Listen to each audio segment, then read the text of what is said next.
ย้อนสั่งเลยเฮาติเลยกินผักหมี่ฮ้อ1วัน2กีบอ่ำนั้น3กีบไหนเฮามาถ่อมยินกว่าจ้อมกันค่ะการอันที่เฮากินปันผักหมี่ฮ้อลิบ1วัน2กีบอ่ำนั้น3กีบในมันมีผลดีต่อตัวคิงเฮาได้ๆค่ะมันมีผลดีจึงคือลาในผักหมี่ฮ้อใน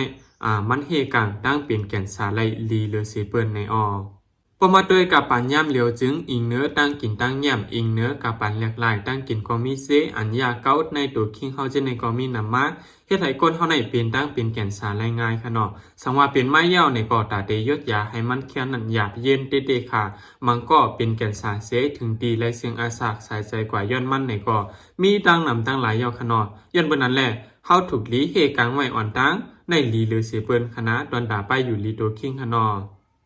ลอกไล่กินมันเตก็อำหยาบคณะเฮาปอกเอาผักหมี่ห่อลิบ1กิบถึง2กิบ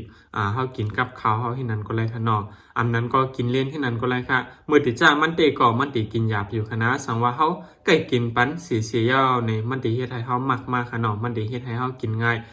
ย้อนนั้นแหละการกินผักหมี่ห่อลิบในมีพรหลีเด้ๆในออเฮกลางเลยตั้งเป็นแกนสากูเมียว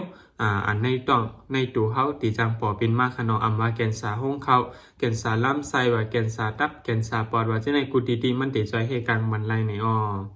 ย้อนนั้นแลตอนตาป้ายอยู่ลีด่าตัวเจ้าเก่านั่นอย่าไปไว้เมามังคณะถูกลีพึกกินกันค่ะ